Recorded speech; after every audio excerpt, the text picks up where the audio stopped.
sometimes, Michael, things that are bad can also be good, which brings me to our next segment. Could these season win totals for bad teams be so bad they're good? I'm going to present you with a couple of these low season updated win totals, and you tell me if you think that they can still stay under. All right, are you ready? Because some of these are pretty dicey.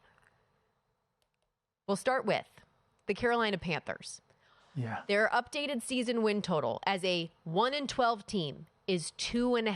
Now, it is juiced pretty heavily, minus 185 to stay under. Upcoming schedule, at home against the Falcons, at home against Green Bay, in Jacksonville, and then they close out the season hosting the Tampa Bay Buccaneers. Is that under so bad it's good that they stay under 2.5, Michael? I think they do. This week is the only week I could see them having a chance, right? I mean, they beat Atlanta. They had Atlanta last year. They lost the game where DJ Moore took off his helmet. Then they beat Atlanta at home. I mean, one thing about Atlanta, you could never predict what they're going to do. They gained no yards against the Jets and win in the rain. They gained 400 and some yards against Tampa at home in perfect conditions and lose. Like, I can't figure it out, right? Like, I can't. And Carolina, you could say they're making progress, but watching that game last week, oh, my gosh, they just can't.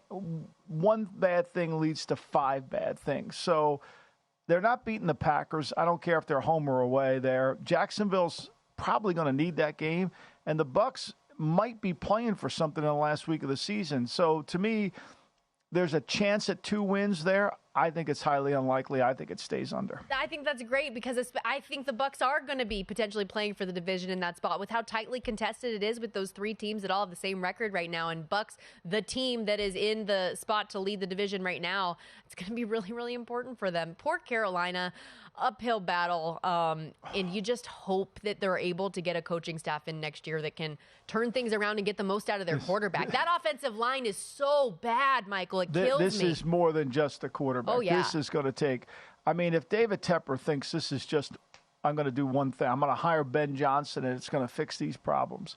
Man, his welcome to the NFL has not been good. And you realize how hard it is to win in the NFL and that all the people that you think are helping you really aren't because they don't want to see you succeed.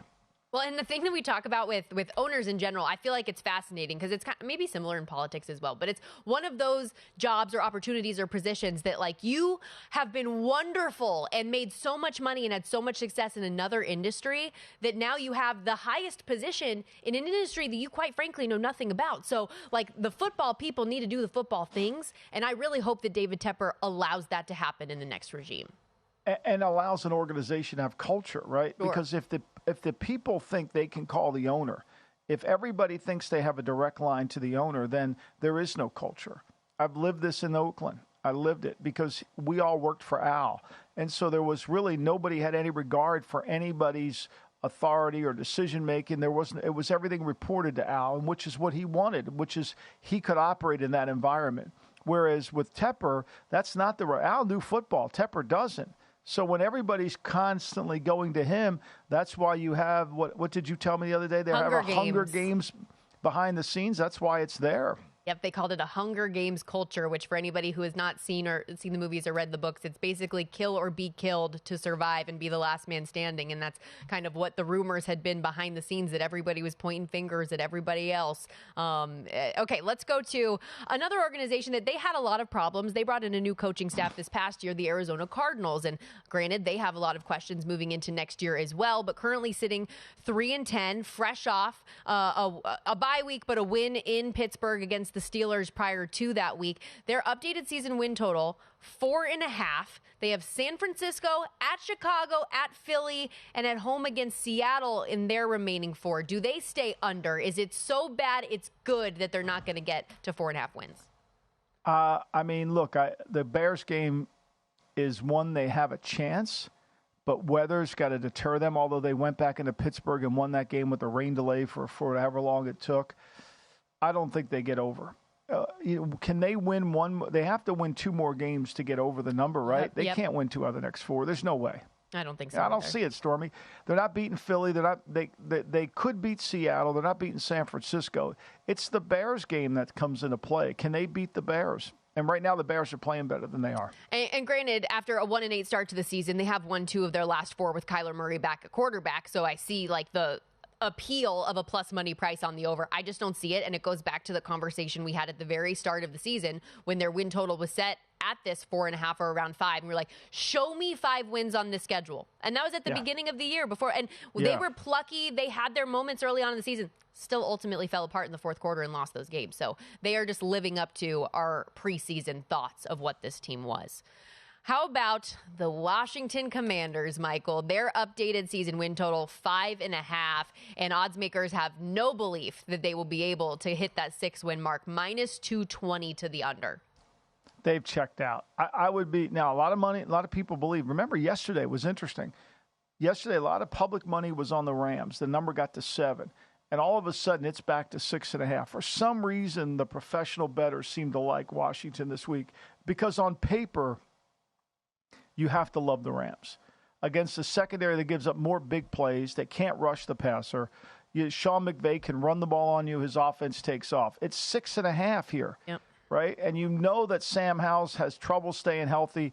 He's not protected. The Rams defense, I get it's not good, but they find a way to make plays. They blitz, they attack the protections. It seems too easy to be true. I just don't see how they get over their win total. And I was one of the believers that they could because, let's face it, they had one of the better defenses in the league last year. They could run the ball last year a little bit, and with anything happening in the passing game and managing the game, they should have been able to play better, but they have no regard for game management. They don't play with any sense of complementary football. The enemy calls his passes. The defense does what they do. The kicking game, nothing's unified or organized. No chance. And everybody knows, except for maybe Rivera, that he's not going to be there next year. Like, it's one thing when you're playing, New England. Belichick may not be there next year, but I think they all really want to play for him. I'm not sure that this is the case in Washington, especially after you watch that Miami game. Well, and for Washington, too, like that's our bad for thinking that they were going to build on a solid defensive performance a season ago this year with a defensive head coach. Crazy us to think that they would be good with Montez Sweat and Chase Young. Obviously, you offload those guys this year. It has not been a good season for this team. Riding a 4-game losing streak now, lost 6 of their last 7. And the last 2, 45-15 loss, 45-10 loss, and let's just keep it going. 31-19 loss against the New York Giants. Why not throw that in there as well? How about the Raiders? Their updated season win total 6.5. They are coming off a loss in a game where the opposing team scored only 3 points. Michael, can they win a couple more down the stretch or no? Well, I mean, today's report that you read to me that Antonio Pierce, or coming from The Athletic, that they may bench the quarterback, like he's got some entitlement after 2 good preseason games. I don't get it, but anyway, if they do that, they can win some games. I mean, they beat Denver earlier in the year. One thing about Pierce now, he wants the job. You could see how badly he wants to be the head coach, right? I don't think they can beat the Chiefs. They could beat the Colts. They could beat the Broncos, and they could beat the Chargers. They could win 2 more games. Now, are they going to? They're going to have to. They're not going to win 2 more games scoring no points. I can promise you that. They got to throw the football. Now, Jacobs isn't going to play Thursday night, I don't think. So, maybe they'll decide to throw it. Maybe they'll get a little bit more creative with their passing game and try to play less conservatively.